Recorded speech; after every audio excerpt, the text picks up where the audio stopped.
ಆಜಿ ಮಸಾಲ. ಎಂತ ಅಡಿಗೆಯ ರುಚಿಯಾಗೋ ರಹಸ್ಯವು 20 ರೂಪಾಯಿ. ಇಲ್ಲಿಯ ಶಾಸಕ ಒಂದ್ ಬಾರಿ ನನ್ನ ಜೊತೆಲೇ ಇದ್ದ.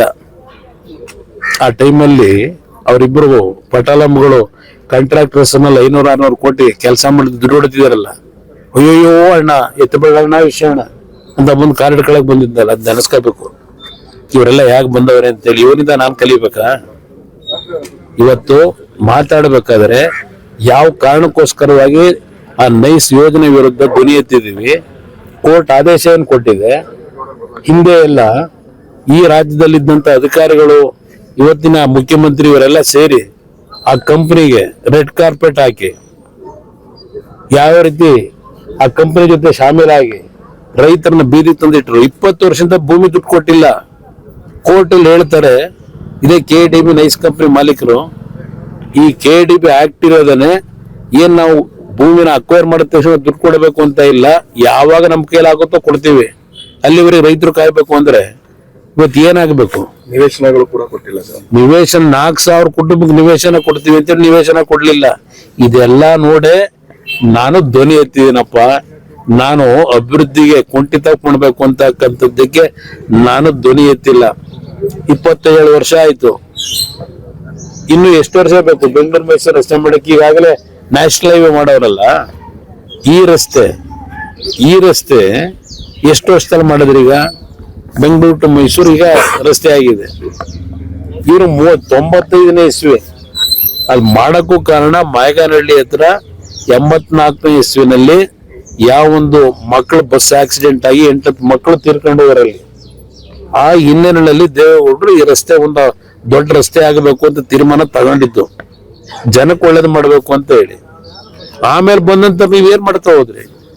ಆ BMICP ಅಧ್ಯಕ್ಷನೇ ಈಗಿನ ಮುಖ್ಯಮಂತ್ರಿ ಆಗ 20,000 ಎಕರೆಗೆ 1,75,000 ಎಕರೆ ಅಕ್ವೈರ್ ಮಾಡಿ ಪ್ರತಿಯೊಂದಕ್ಕೂ ರೈತರು ಅಲ್ಲಿ ಹೋಗಿ ಅರ್ಜಿ ಹಾಕೊಂಡು ನಿಂತ್ಕೋಬೇಕಾಗಿತ್ತು. ಇದೆಲ್ಲ ಮಾಡಿದಾರಪ್ಪ ದೇವೇಗೌಡರು ಮಾಡಿ ಅಂತ ಹೇಳಿದ್ರ?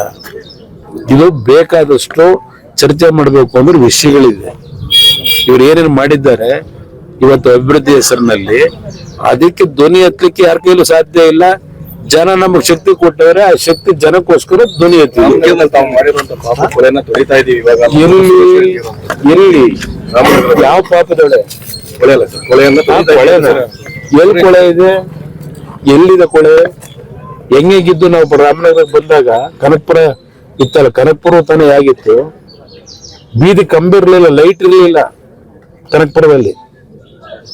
ವಿದ್ಯುತ್ ಶಕ್ತಿ ಕನೆಕ್ಷನ್ ಕೊಡಿಸೋದು ದೇವೇಗೌಡರು ಇವರೇ ಇಲ್ಲಿದ್ರು. ಆಗ ಅಲ್ಲಿ ಕೊತ್ತವಾಳನಿಗೆ ಎಂಡ ಕೊಡೋ ಬಾಟ್ಲಿ ಕೂತಿದ್ರು. ದೇವೇಗೌಡರು ಕೆಲಸ ಮಾಡೋದು ಆ ಕೊಳೆ ತೊಳಿಬೇಕಾಗಿದೆ. ಟೌನ್ಶಿಪ್ ವಿಚಾರವಾಗಿ ಅಧಿವೇಶನದಲ್ಲಿ ಚರ್ಚೆ ಮಾಡ್ತೀವಿ ಅನ್ನುವಂತ ಮಾತನ್ನ ಬಿಜೆಪಿ ನೋಡಿ.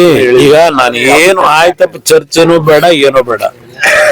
ಈಗ ಅದೆಂತ ಒಂದು ಕಮಿಟಿ ಮಾಡೋರಲ್ವಾ, ಯಾರೋ ಒಬ್ಬರನ್ನ ನಿವೃತ್ತ ನ್ಯಾಯಾಧೀಶರದು ಒಂದು ಕಮಿಟಿ ಮಾಡವ್ರೆ.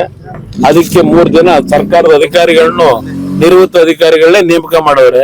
ಮೊನ್ನೆ ಸಚಿವ ಸಂಪುಟದಲ್ಲಿ ಒಂದು ತೀರ್ಮಾನ ತಗೊಂಡು ಒಂದು ಕಮಿಟಿ ಮಾಡವ್ರಲ್ಲಪ್ಪ. ಆ ಒಂದು ಕಮಿಟಿಯ ನಾಯಕತ್ವ ಯಾರು ಕೊಟ್ಟವ್ರೆ? ಒಬ್ರು ನಿವೃತ್ತ ನ್ಯಾಯಾಧೀಶರಿಗೆ.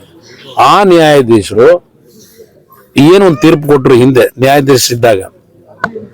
ಯಾವೊಂದು ಈಗಲ್ ಟೌನ್ ಏನಿದೆ ಬಿಡದಿ ಹತ್ರ, ಅಲ್ಲಿ 70 ಎಕರೆ ಖರಾಬ್ ಭೂಮಿ ಆ ಒಂದು ಈಗಲ್ ಟನ್ ರಚನೆ ಆಗ್ಬೇಕಾದ್ರೆ ಇತ್ತು ಅಂತಕ್ಕಂಥ ಹಿನ್ನೆಲೆ ಒಳಗೆ ಒಂದು ಅಂತಿಮವಾದ ನಿರ್ಣಯ ಇದೇ ಶಿವಕುಮಾರ್ ಅವ್ರ ಮಂತ್ರಿಗಳಾಗಿ ಒಂದು ನಿರ್ಣಯ ಕೊಡಿಸಿದ್ರು ಕ್ಯಾಬಿನೆಟ್ ನಲ್ಲಿ.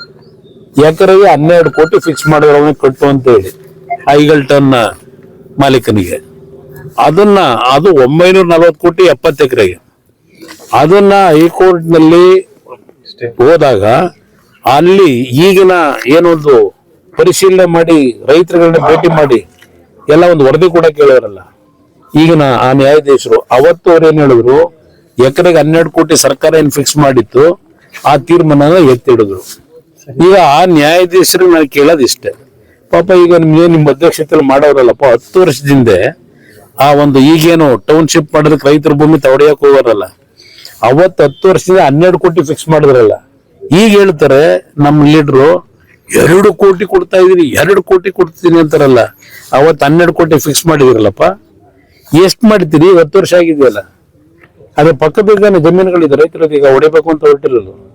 ಅವತ್ತು 12 ಕೋಟಿ ನೀವೇ ಫಿಕ್ಸ್ ಮಾಡಿದಿರಿ, ಇವತ್ತು ಎಷ್ಟು ಮಾಡ್ತೀರಿ ಆಗಿದ್ರೆ 2 ಕೋಟಿ ದೊಡ್ಡದಾ?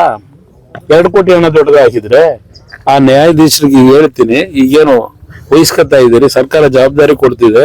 ಅವತ್ ನೀವೇ 12 ಕೋಟಿ ಸರಿ ಅಂತ ಹೇಳಿದಿರಿ, ಈಗ 10 ವರ್ಷ ಆಗಿದೆ, ಈಗ ಎಷ್ಟು ಕೋಟಿ ಕೊಡ್ಬೇಕು? ಸ್ವಲ್ಪ ಕೊಟ್ಬಿಟ್ರೆ ನಮ್ಮ ರೈತರು.